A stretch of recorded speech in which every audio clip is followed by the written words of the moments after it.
Welcome to Father Fish and the Natural Aquarium.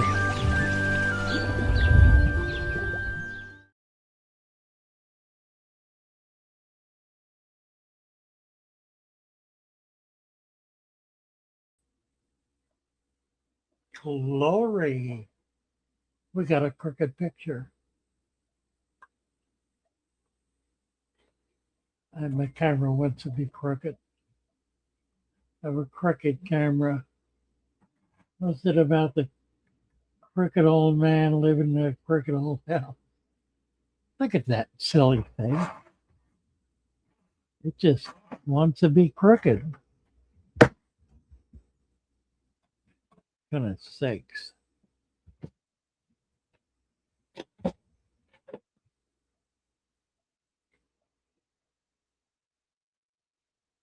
There, crooked the other way. Make it straight. Now make it closer and up. I should I had all this done before, and then I turned it on. What in the world? Honestly, I think I need to get a new system here. This is just making me nuts. It doesn't stay in place. Oh, what's going on here? Why are you not staying in place? Yeah. Making it tighter doesn't make it tighter. We're going to spend the next 20 minutes figuring out how to set this silly camera. Gee, willikers.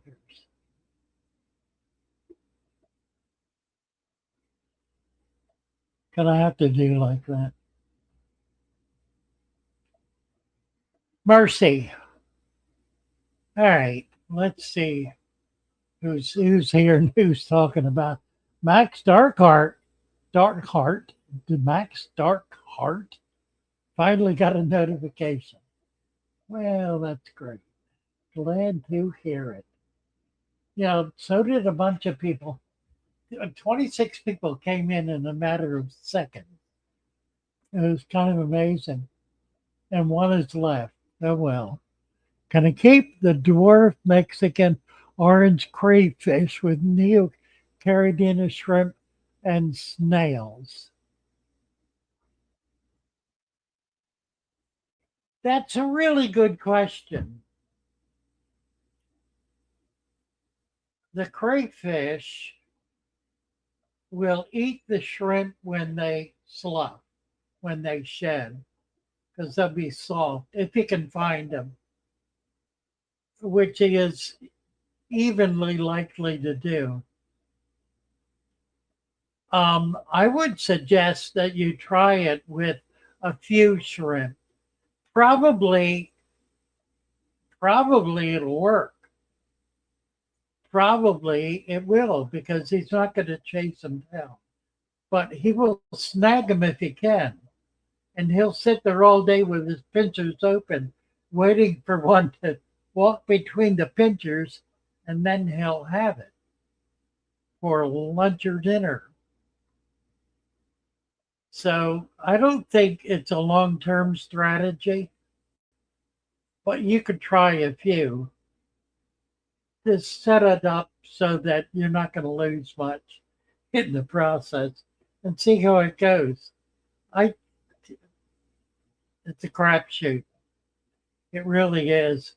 And it depends entirely on how much a crayfish has to eat. I mean, they eat plants. So if you load it with plants, he's going to be grazing all the time. And he won't be starving. Starvation, of course, is the great motivator for predation. So by not letting him starve, you stand a better chance of rescuing your shrimp. But it's all a trial and error. Um, let's see, there was a video that we played not long ago, and I meant to get back to it because I want to talk about it, and it's going to be too complicated for me to try to pull it up at this point and look at it, I think. But it's all about, it's written by an agrarian, by an agriculture scientist who is committed to what we're committed to natural, biological, if you will, farming, um, biotope farming, or farming with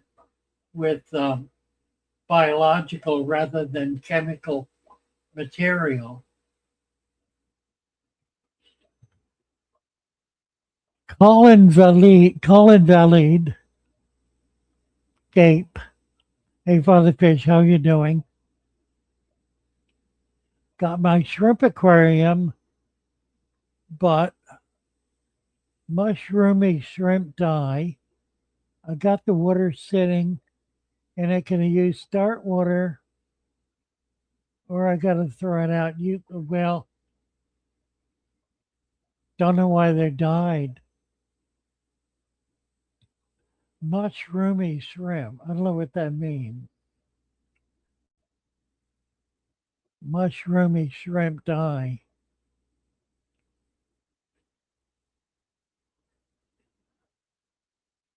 Fish family, hello, hello. Greetings from Brazil. All right, we're going to get back to this. I'm not going to lose track of my thought here because it's right up front. What plants are good for keeping with cichlids? Silly boy. Whatever it is, it's got to be a lot of them so that they outgrow predation. I like Vallisneria and swords, big swords, Amazon swords, Brazilian swords, swords that get big. And Val, they survive pretty well for me. I've got a cichlid tank full of Vallisneria. They chew on it, but they don't keep up with it.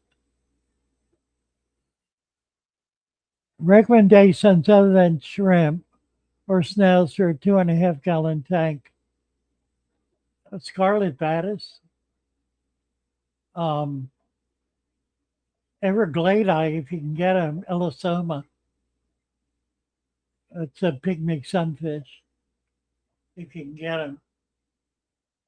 You can also do you can do culture tanks, Daphnia culture, rotifer all of that sort of stuff. Various shrimp cultures. Bettas, of course. Did I say bettas? I did say bettas. I'm sure I said bettas. Bettas, of course. And other small fish that you are just kind of fascinated with. I mean, you could put upwards of a dozen um, uh, little tiny tetrads. There are a lot of little fish you can do in a 2.5 gallon tank. The heavier you plant it, the more fish you can put in it. So if it's really heavily planted with a little bubbler in one corner, you'd be amazed how many fish will thrive in there. Guppies, certainly guppies. I mean, guppies love it in little tiny tanks like that. They do really well, and there's nothing prettier than a small tank filled with plants that has dozens and dozens of guppies swimming through the forest. Use your imagination. You can do a lot of very creative things with a little tiny tank. Ember tetras, yeah, absolutely. Embers not well. Embers are about half the size of a neon. You could do neons. The green neons would be nice.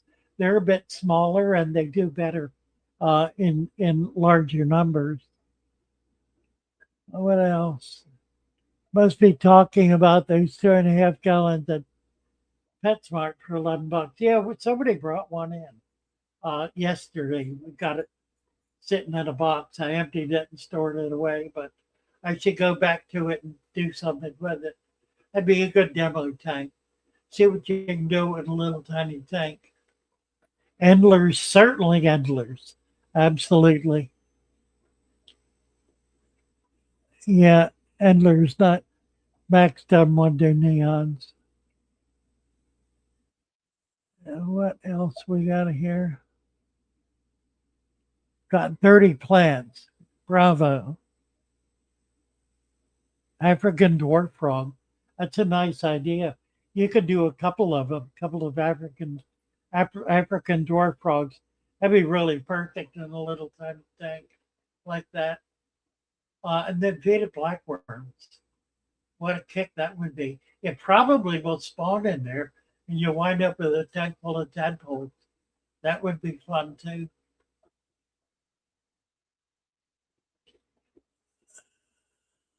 Hmm. Oh, Max says he has frogs with his bettas. The little frogs, yeah. Well, that's right. Bettas don't really bother anything, only each other, nobody else. Can I put two schools of 15 each in the end and Marina and afford it? Of course. You could put you could you could put 10 schools of 15 each of neon and rummy and Lord knows what else in a 40-gallon tank. A 40-gallon tank will easily hold 100 small fish and with room to grow. The more plants you have, the easier it is for that tank to be able to maintain a large number of fish in a healthy condition. So consider that. More plants doesn't mean fewer fish. It means just the opposite. More plants means more fish. Fewer plants, fewer fish really means, I shouldn't say this. Fewer plants, you can have fewer fish, I suppose. You can have fewer plants. But what's the point of that? You want to fill the tank with plants. Then you can do so much more and everything you want. All right. Crip and Corey, CPDs and Corey Hasbro's give me trouble. You mean they fight? Oh, I got a gold base flower horn and a Jack Dempsey. Whoop de doo. You're going to have World War III. Wait till they get big. Christian is here. Boy, do I need to talk to you. We need to get it together, Christian. I you need to be paid for your fish, and I need your fish. We need to get this worked out so I can start getting some of your. You're doing so many really cool things that I really could use in my aquariums. Um, I think what I need to do is set you up again as a destination, as a warehouse rather. That way you can ship out, and we can do the shipping labels more easily. I will work on that. Let's see. Who's this? Moldy Pickle setting up a new tank. I want to transfer my dripwood, but it currently has black beard on it. How to make sure it won't get into my new tank? Oh, just put it in. There's nothing wrong with black beard. It's a very controlled algae. And if you've got a lot of other plants in there, it'll die off. You'll be disappointed. It's just about the time you decide you like it, it'll be gone. It's there and it's gone. It's a ghost algae. It shows up and then it's gone. It never seems to last more than a matter of months. I think I did see a tank once where it lasted nearly a year, but it disappears. I think it absorbs all of the available nitrates and then just kind of fades away. I've seen it die in a day, one night, overnight, gone. Don't worry about black beer. It ain't going to hurt a thing. It's a nice plant. Think of it as a nice plant. White protruding cyst on a fantail goldfish. Oh, here we go. Is the water quality related? And do you recommend anything other than frequent water changes? We've got a white protruding cyst. That's not a function of the need for a water change. And water change will do nothing to to deal with the cyst. What you need to do with the cyst is you need to take the fish out, you need to lance it, that is, cut it, remove whatever is in there, if it's a worm or just a hard encapsulated um, goldfish flesh. Remove that, and then put a dab of neomycin on it or some other um, antibiotic ointment, and put it back in the tank, and it'll be absolutely fine, and the cyst will be gone. You're not going to treat a cyst with water changes. It ain't never going to happen. That's not the problem. The water is not what caused it. Bad water is not what caused it. It's either some kind of a skin a lesion, like a skin cancer, or it's a parasite. And you deal with it by taking it out and removing it. You're not going to hurt the fish. He'll be thankful, or she. Max check. Pebbling Creek Aquatics. They breed both fish. They do indeed. Let's see. They do indeed. I haven't done a water change in months. You go, Matt. Two pairs of angels is Jennifer, and a 60-gallon breeder had eggs on opposite sides. I read your email about that. Did they hatch? And did they care for the fry? Well, first of all, did they hatch? And if they did hatch, was there any parental care involved? Pretty cool. I've had that happen with rams. I had a trio of rams in a tank, and the two females spawned at each end of what is this doing? At each end of the tank.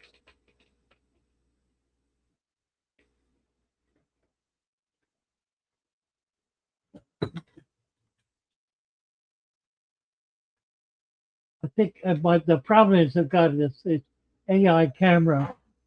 What is it doing? It's yaller. What does it mean when it's yellow?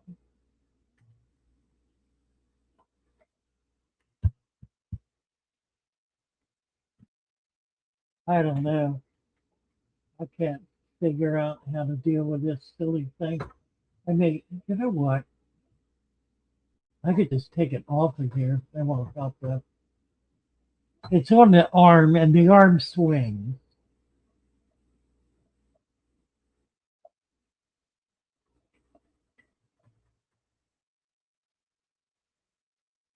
Oh, and there it goes.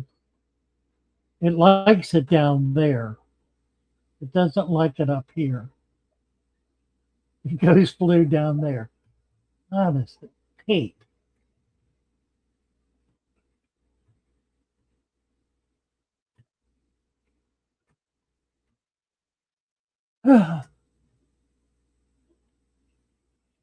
Mercy.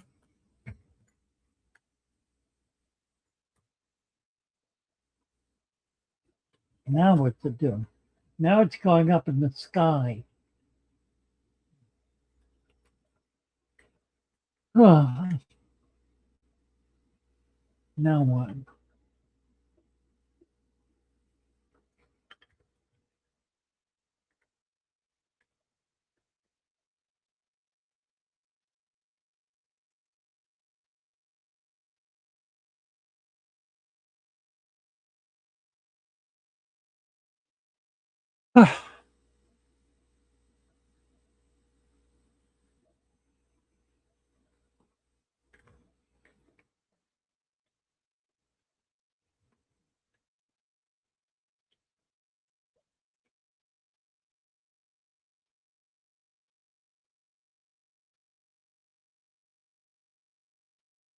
Well, that's different. Oh, well. Let me get back to my topic here. What I wanted to talk about,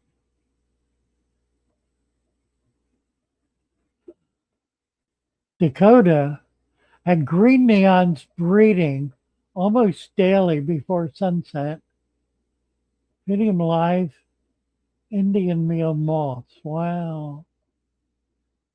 Tank had added botanicals natural. That's cool. Very cool. I got a batch of green neons and I got 50 of them. And within 12 hours, everyone died. First time I've had that happen. Obviously, they came in with problems. So I got credit for them. We'll try it again. I've never had that kind of trouble with them before, but I did with those. All right, let me get back to this. I'm gonna focus. Sorry about the chat. I'm gonna focus on this because I'll run out of time if I don't. Okay, here's the issue.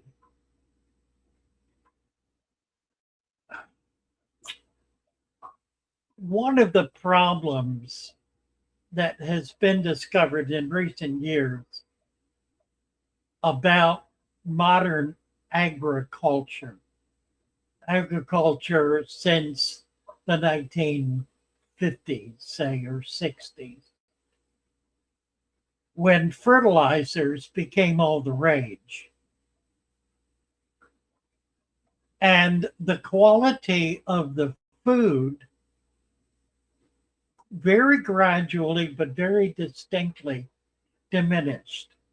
Gradually enough that it wasn't really noticed until about 10 years ago, when a group of farmers and botanists began looking at what was happening to these big commercial farm operations and discovered that the soil had become so completely depleted of any organics that you believe it, that it could no longer sustain life. Plants wouldn't grow in it. So they began looking at it, trying to figure out what was really going on, and discovered that the problem was that the soil had become depleted of organic material. Now, initially, the organic material that they were looking at was plant material. And so they began plowing under.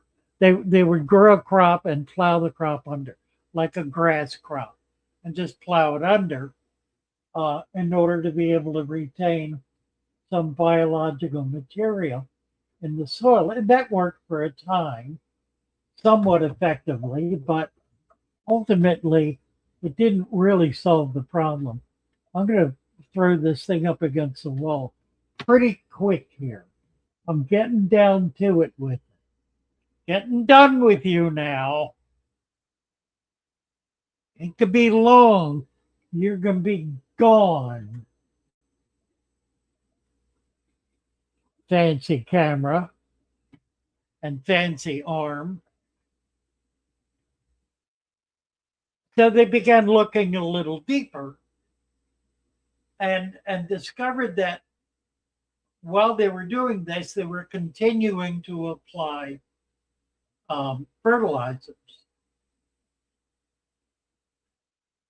Honestly,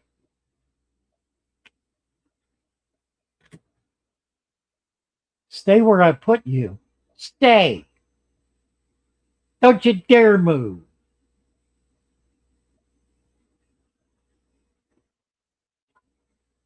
Began looking at the plant itself and what the plant was doing, how it was functioning, and what it needed. And they began to understand that the plant was not growing normally. It was with fertilizer. It wasn't for one thing, it wasn't putting down roots.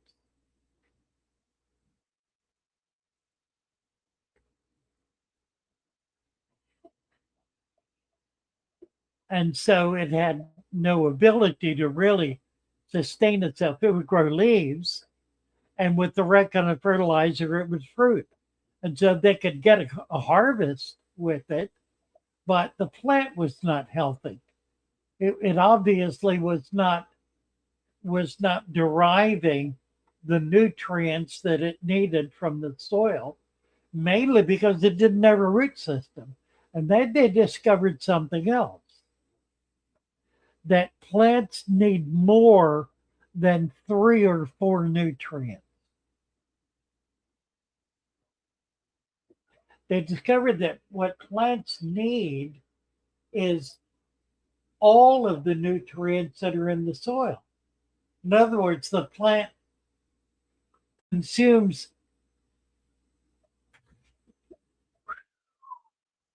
How can I deal with this? I need to take it apart. I'm getting totally frustrated here. This stupid thing. It ain't gonna be here long, folks. It ain't gonna be here long. I'm about done with you.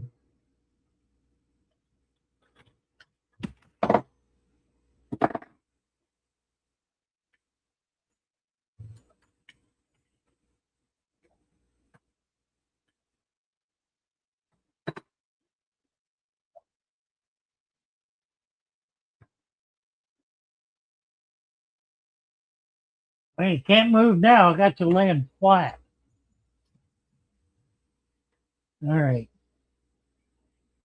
Oh, I am gonna have to take a break. I'm sorry. Um, Let me do this. Let me put.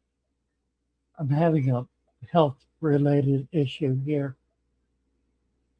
And if I don't deal with it, I'm going to be in trouble. Let's see. I'm going to share screen. I'm going to get over here. I'm going to go back to home base.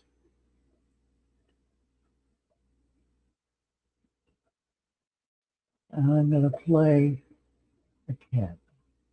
Honest to God. All right. I can do it this way.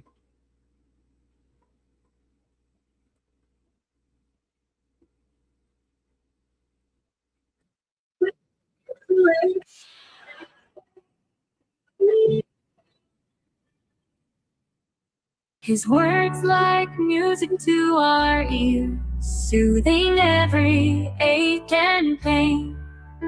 Bring nature back to your tank. Let his message reign. Embrace the beauty of the wild. Let your fish thrive. Father Fish teaches us nature's beauty and grace, leading us to a better way, a peaceful place. Its methods may be different, but they're tried and true, overcoming struggles with a natural point of view.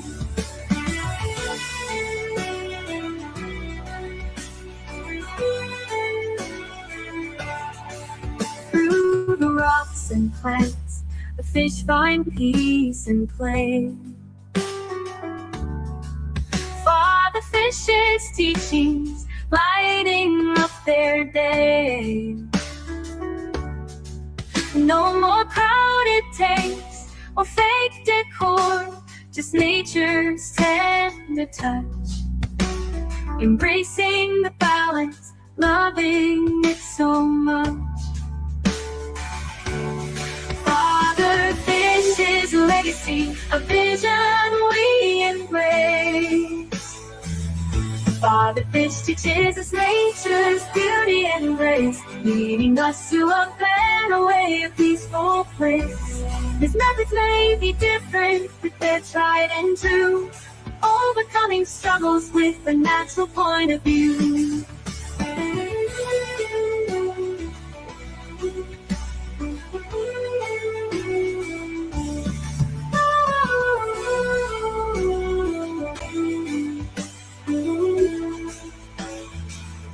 Father Fish teaches us nature's beauty and grace, leading us to a better way, a peaceful place.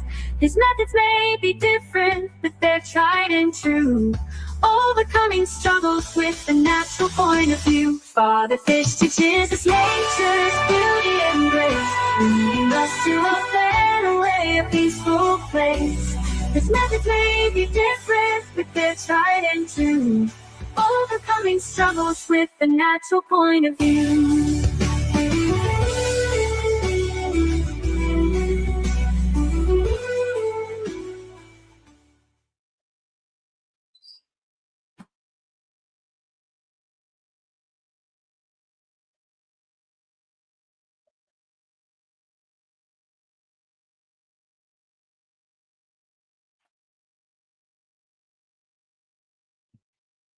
Good Lord Almighty.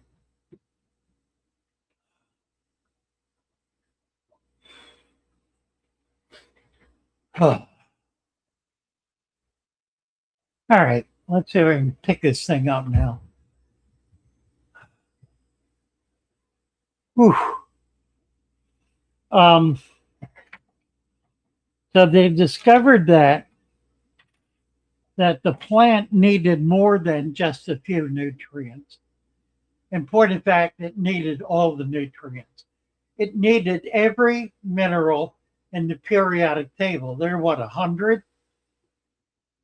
So the question then became, well, how in the world do we do that?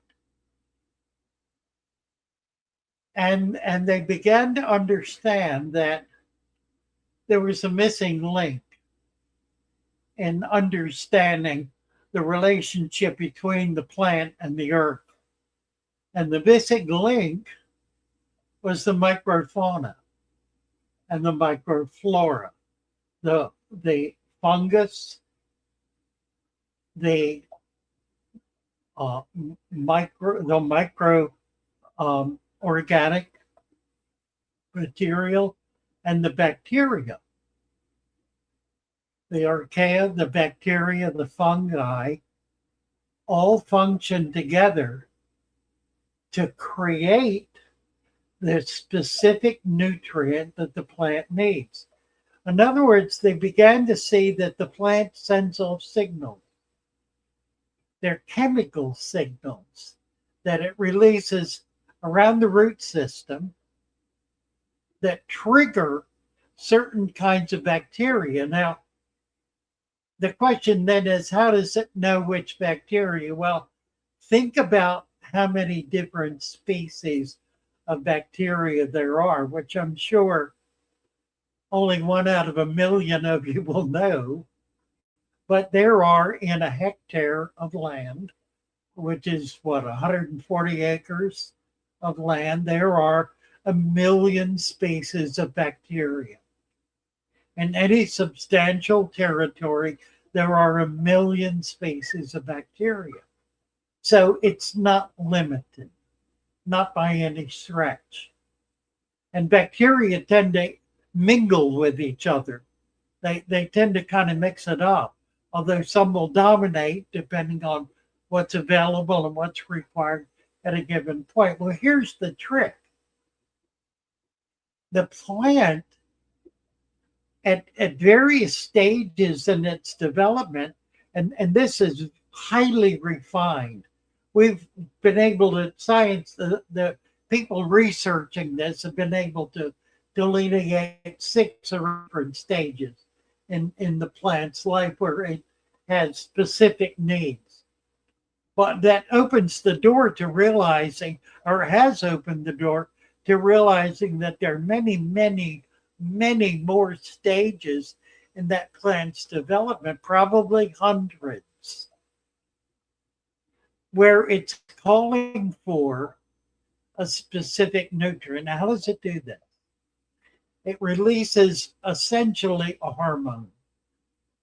And I wanted to go back and watch the video and get the name of that hormone because I've forgotten it.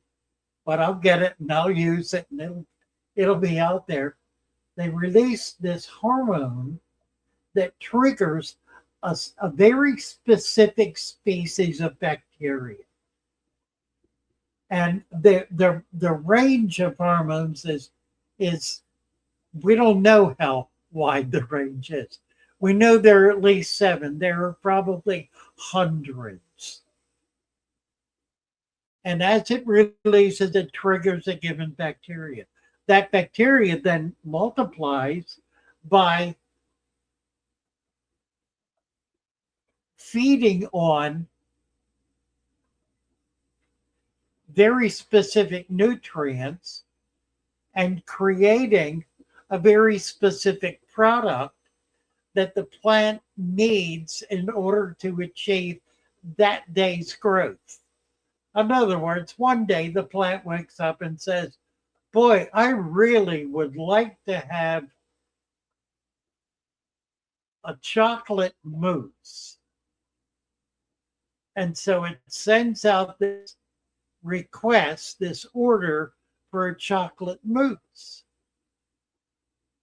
And wouldn't you know, the chocolate mousse maker gets the order and prepares the product and provides it to the plant. And this goes on day in and day out. Well, at any given point in time, the scientist can look at the root sample and determine what it's asking for. So a farmer can clip that root, send it in, say, what do I need? And they'll say, oh, well, you need whatever you need. You need a specific form of aragonite, of some kind of iron or copper or something. And that takes 4 or 5 days for the scientists to test the root and work the chemical process and figure out what's needed. It gets the information back within the week, mind you. And the farmer said, whoa, all right. So he goes out and he fertilizes the whole plantation with iron or whatever. Well, by then the plant's moved on. It's 3, 4 days later. He's got another need. He's beyond that. So it's wasted effort. Wasted chemicals, wasted effort. And effectively pollutes the soil because it creates an imbalance then. So there's all of these problems involved in trying to decide for the plant what it needs, or trying to figure out what the plant needs. So you can give them that. So there's no way to know, folks. There's no way to know. It is, to our feeble brain, a mystery, but it's one the plant is totally clear about. And the bacteria as well are totally clear about. So our job is not to try to finesse every single thing that goes on, but to provide the environment that's needed in order for all of these processes to go on. And that's about the clearest way I can say it. We need to have soil that is enriched with organic material, with microfauna, with microflora, with all of the bacteria in the world, not the six you get in the little bottle. The six you get in the little bottle, you dump that in there and it kills all the others because it overwhelms them. So you wind up 1,000 times worse off than you were if you had done nothing.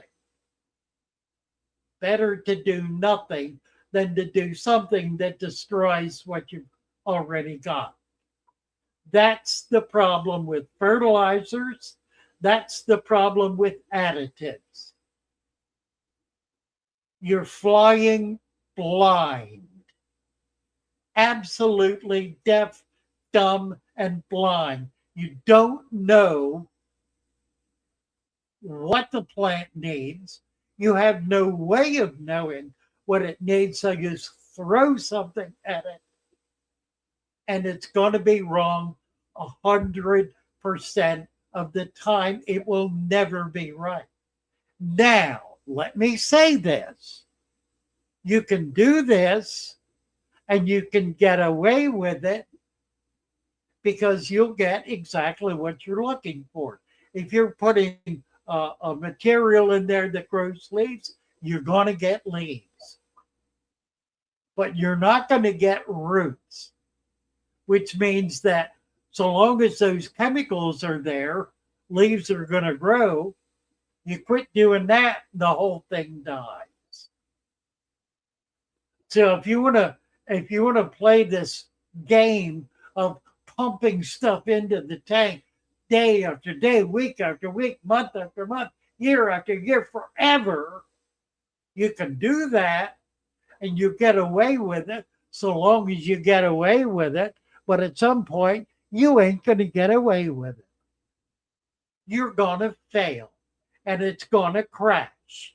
And you're going to wonder why, because you did all this work and put on all this effort and it came to nothing. Right. Because you're trying to play God. You're trying to be something you're not. You're trying to understand the intricacies. How do you say that word? The intricacies,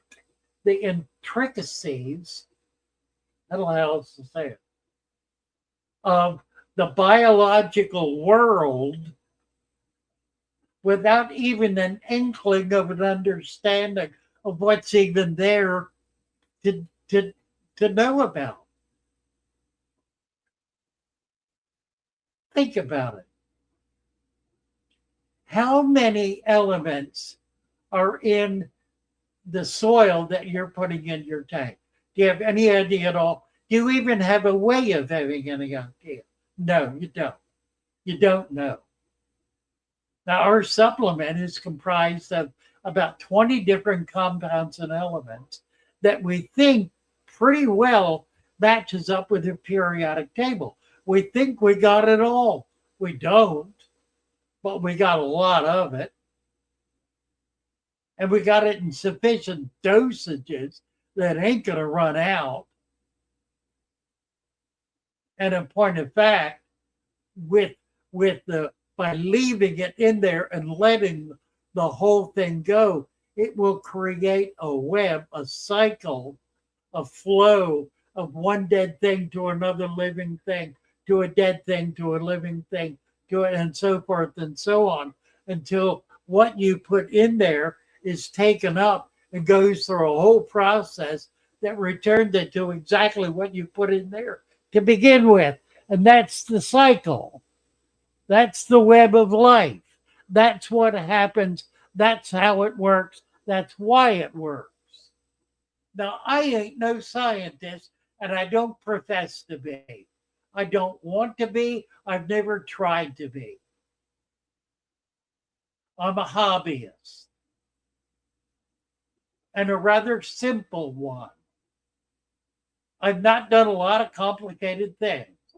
I've done this one thing that I've really focused in on and worked at for about 25 years now. And I figured a couple of things out. One of the main things I figured out is to leave it alone. Leave it alone. Let it do what it's going to do. Trust the laws of nature to function appropriately. Trust that nature survives. It is the ultimate survivor. It survives and thrives in spite of our best efforts to destroy it. What's the one single thing you can do absolutely routinely that completely breaks down and destroys the natural environment? And everybody does it. Water changes. Water changes. Water changes do more to destroy the natural environment than anything else we do. Said that the wrong way, probably. There are things we can do that are worse, but it is as bad as it gets because every time you do a water change, you are artificially, radically, dramatically changing the chemistry of that system, much less the biology of it. You're changing the pH, you're changing the hardness, you're changing the materials that are in the water, you're removing things that have been developed that are refined and desirable and needed that the environment has spent a long period of time trying to create and develop in order to make the tank healthier, and you're ripping it out, diluting it, cutting it back. Every time you do a water change, you take a sledgehammer to the tank. That's a water sledgehammer. You're hitting the water with a sledgehammer. You're not breaking the tank, but you sure are messing it up. Now, I do water changes, but I do them when I need to do them, when things are obviously out of balance. And I will grant you that if you're keeping 50 big fish in a big tank with nothing on the bottom, and you're feeding them like there's no tomorrow, in a week's time, you've got a polluted mess you better fix. And the only way you're going to fix it is by doing a water change. So, yeah, there are times you got to do a water change because you've messed up so bad that nothing can survive. And the water change is a stopgap measure in your attempt to kill everything. I do have a different take on a lot of this stuff.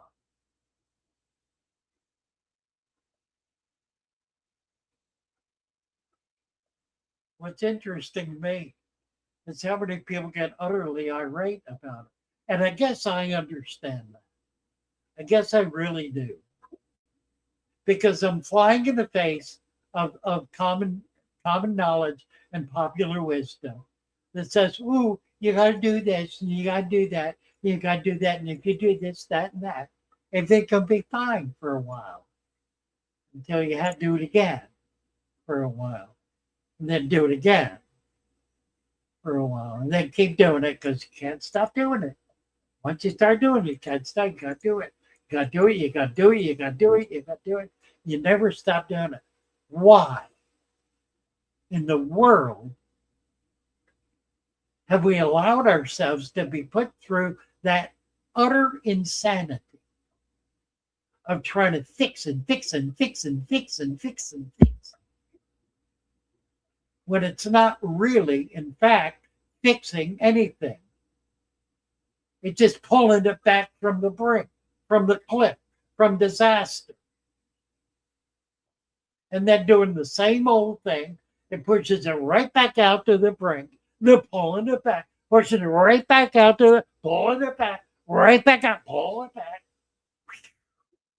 That's why people get tired of the hobby. Because it takes an emotional toll. It's not fun. It gets to be work. It gets to be drudgery. It gets to be filled with anxiety, with stress, with dread, and with sadness when everything finally says, I quit. I can't handle this anymore, including the fish keeper. You don't need to do any of that. None. None of it. Your job is to be a farmer. And the farmer's job is to make sure that the plants and animals he's raising are given a place to grow that is as healthy as he can make it. Not as clean, not as sterile, not as devoid of fungi and bacteria, whatever other boogeymen are out there. Not creating a hospital environment where everything will be safe. No, no, no. None of that. None of it. The earth is not sterile. That's where you need to be. That's where your fish need to be, your plants need to be. That's where the farmer needs to be, in the earth. Enriching the earth and giving the earth what it needs to be able to thrive. You know about terra preta. Terra preta. It's an ancient soil that was discovered not too long ago by some scientists in South America that the Incas or the whoever it was invented 1,000 years ago and more, that still enriches soil today. How does it do this? It does this with bacteria. Bacteria doesn't die. It doesn't die. It doesn't die because it's not alive. It's somewhere else in another kingdom that's somewhere between the animate and the inanimate, the rock and the dirt. It's somewhere in between rocks and plants. And it's that in-between place that makes the transition. And it's able to convert. It's able to convert dry, worthless dust, dirty, sandy soil with no value in it. It's able to convert it to a nutrition-based soil. That's what our aqua preta is. Uses all the same elements to the extent that we know about them. But we also know it works. It does exactly that. It enriches the soil. So you need soil and you need the enrichment of the soil. Now, the enrichment is not, let me say it one more time, the enrichment is not fertilizers. Fertilizers are, they're not even a shotgun approach. It's more like a sniper bullet. It shoots one thing, or maybe 3 or 4 things into the soil and says, there, you got what you need. Well, it doesn't know. And you just overwhelmed what it was already there with something that didn't need, and now you've made a mess of it. And it's got to somehow try to recoup that and reorganize itself around this disaster you just plunked down in the middle of the pie. Don't try to play God. Don't try to be God. Try to take advantage of what God is offering. Because it's all there. All we have to do is put it in place wherever we want to see it happen. Like in our little fish tank. put it in place and let it, and then sit back, put your hands in your pocket or sit on your hands or tie them to the chair and watch. And when you get nervous about this or that, take a deep breath. Take a deep breath and let it go. If you start seeing fish dying, then you got something you need to deal with. Or the plants are all dying, right? Something you need to deal with. But that happens 1% of the time. The other 99% of the time, it's not happening. And you can have a tank go like this for years. I got one over here, 27 years. That only happened one time. And that's when somebody dumped an entire can of food in the tank. And I didn't see it for 2 days. And it went whew, bad. So I took all the gunk out, all the dead fish, the dead plants, dropped the water level down about a third, refilled, and let it sit there. 2 days later, it was crystal clear, like it never happened. Put new plants in, new fish in. That was 7, 8 years ago, maybe 10 years ago. I don't remember. I think I got a video about it. Things do happen. And when they do, you need to do what needs to be done rather than throw the whole thing out and start over again. That's never, really never necessary.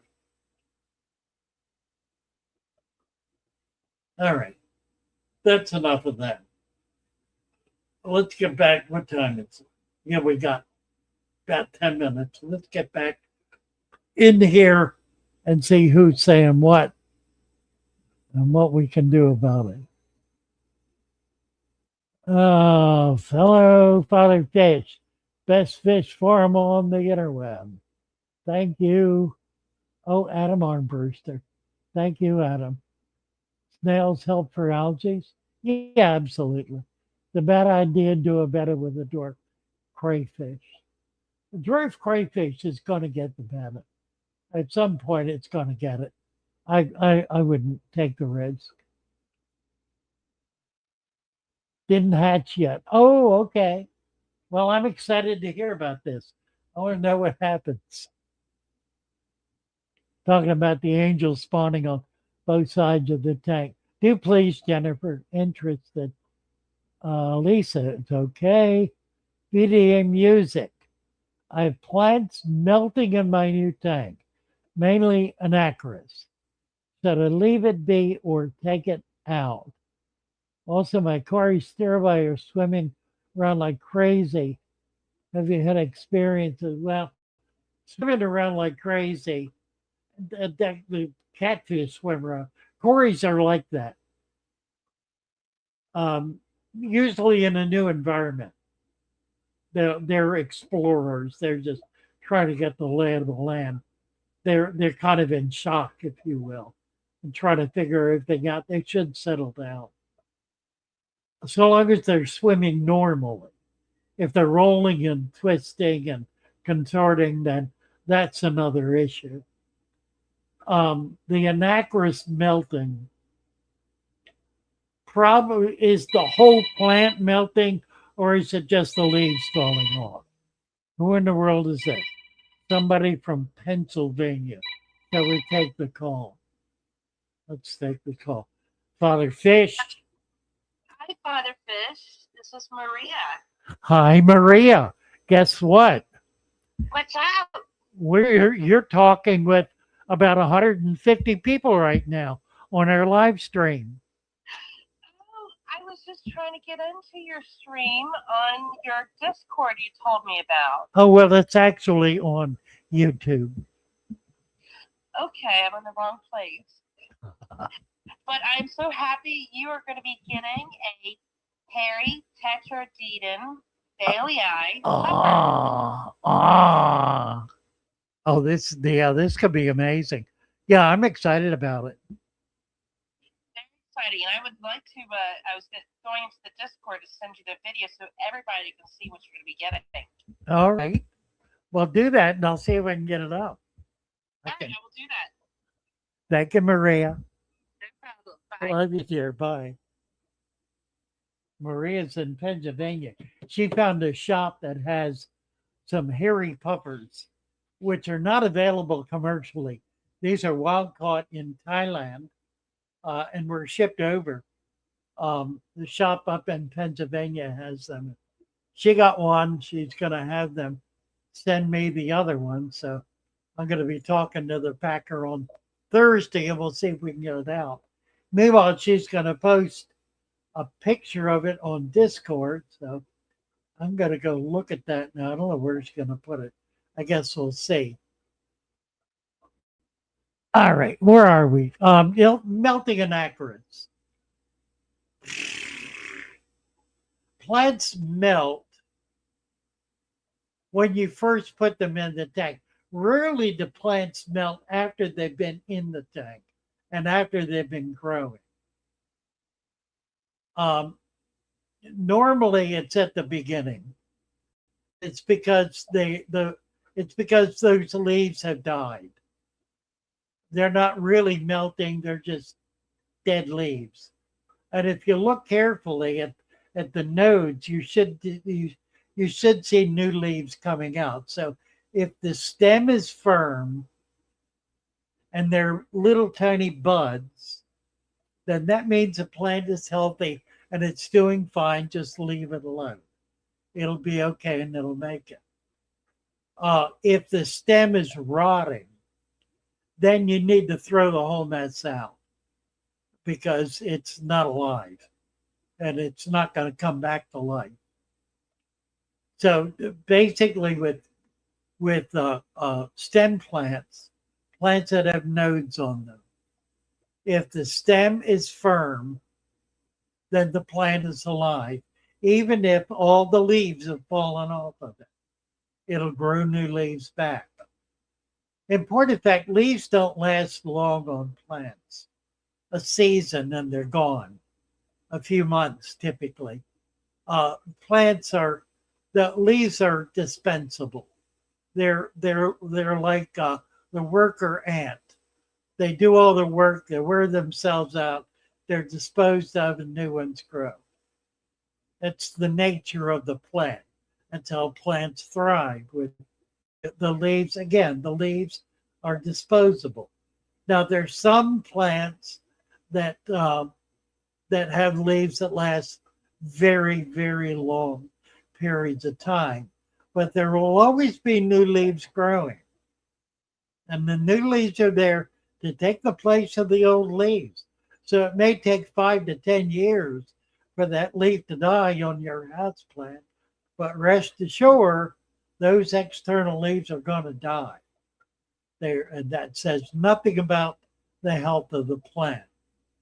So check it out, see what's happening. If the stem's gone, the plant's gone. If it's not, then you're going to be okay. Jennifer says lunch break is over. She's going back to work. God bless you, Jennifer. Let's see.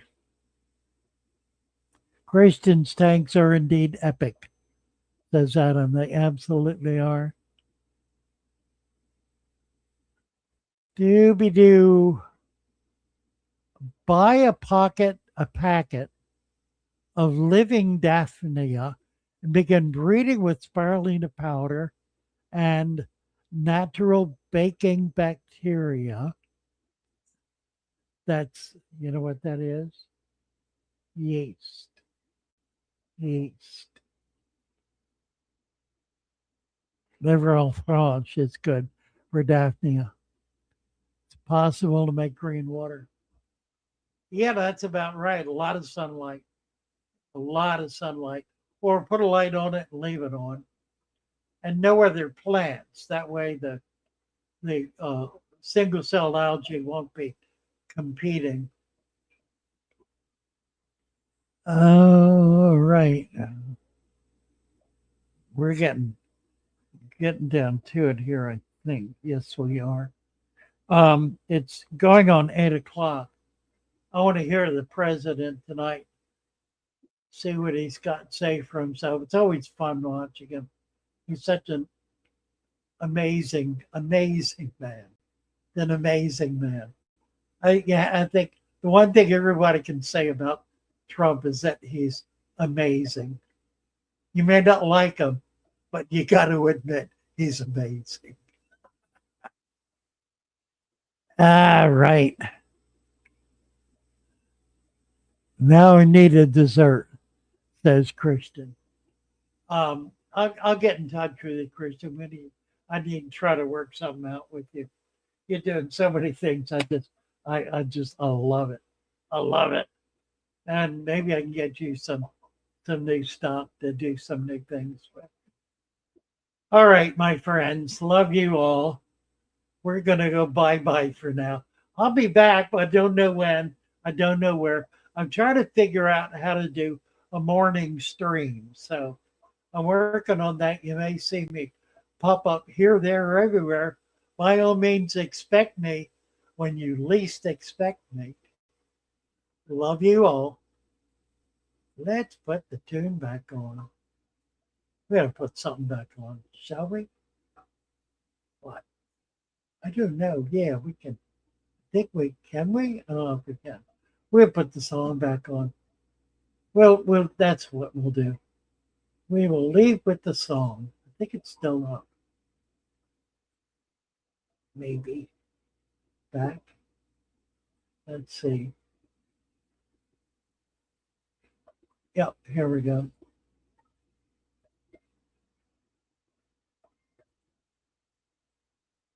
Father fish swims through the water with a wisdom deep and true, guiding us away from the mainstream to a natural point of view. His words like music to our ears, soothing every ache and pain. Bring nature back to your tank, let his message rain. Embrace the beauty of the wild, let your fish thrive. Father Fish teaches us nature's beauty and grace, leading us to a better way, a peaceful place. His methods may be different, but they're tried and true, overcoming struggles with a natural point of view.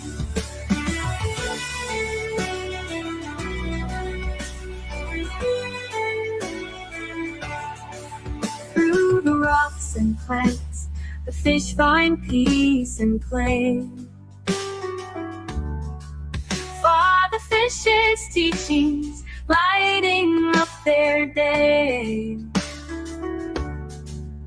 No more crowded tanks or fake decor, just nature's tender touch. Embracing the balance, loving it so much.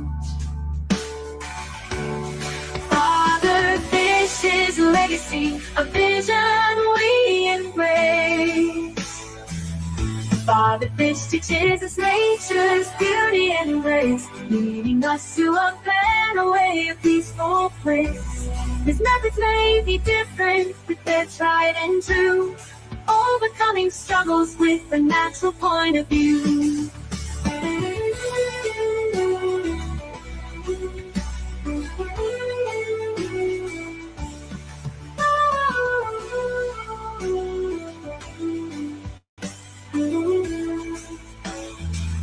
Father Fish teaches us nature's beauty and grace, leading us to a better way, a peaceful place. His methods may be different, but they're tried and true, overcoming struggles with a natural point of view. Father Fish teaches us nature's beauty and grace, leading us to a better way, a peaceful place. His methods may be different, but they're tried and true, overcoming struggles with a natural point of view.